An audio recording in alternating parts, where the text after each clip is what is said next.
being pregnant with my son, the pregnancy was great. I loved being pregnant, but the aftermath of having a child and everything after I gave birth, I had really bad postpartum depression, and I remember my doctor even telling me there's more than likely that you're going to get postpartum depression because you have mental illness and all that, and to talk to your psych doctor if you have these symptoms of postpartum depression. I noticed the day after I had him, I had extremely bad anxiety and all that, and that happened the next day. And my family kind of noticed, but my family just didn't, they were very precautious to try to get me help, and they were very, on me about, are you feeling okay? You have this, you have that.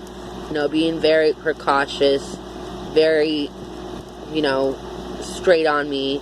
And of course, I didn't want them to know, so I avoided it and acted like everything was fine when it really wasn't. I had really bad postpartum depression. I had my child for about a week or so, and then I ended up in a mental institution. I had it so bad, I was crying, curled up crying, bawling my eyes out for no reason. The symptoms of my postpartum depression when I was home was making sure the bottles were warm instead of cold. I had a fear that the bottles had to be warmed up, so that really bothered me. I didn't want anybody to be around him. I just wanted to raise him by myself. I just didn't want to be around people, and I wanted him all to myself. I didn't have the postpartum where I'm pushing him away and all that, but I had where my mind would cuss myself out, say mean things to me, and it would happen often, and I would sometimes feel like my life is over, that I have a child now, and that I ruined my life. Stuff like that would happen, but I would never not love my son. I didn't want to push him away. More than anything, I wanted to just take care of him by myself. All kinds of things went on with me. I ended up being in a mental institution for a week or so, and I got help and got on all my medications, back on all my medications, because when I was pregnant, I could only be on my Vega, a low dose, so they hired my Vega. They got me back on my Trilithol and everything else, and yeah. So it was hard, but soon after that, for a little while, I went back to being a mom. My doctor said it was a lot of lack of sleep as well, because when I had my baby, it would be many nights when I had lack of sleep.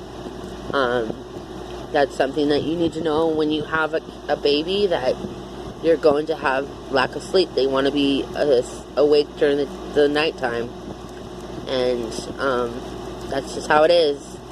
So there were times when I'd be on the phone with my boyfriend that passed away, and we'd talk together, and he'd help me out with anything, talking to me and coaching me what to do with the baby and everything, and just all that. And I would have many nights where I wasn't getting a lot of sleep.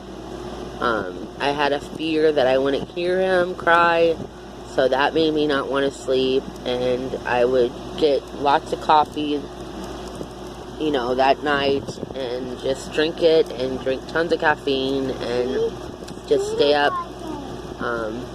And that's just, all that lack of sleep was really bad. And then the fact that my hormones were going back to normal, so that was really hard on me, and that's what stresses the body out, is the hormones changing. So yeah, thumbs up and subscribe. Alright, love you guys, bye.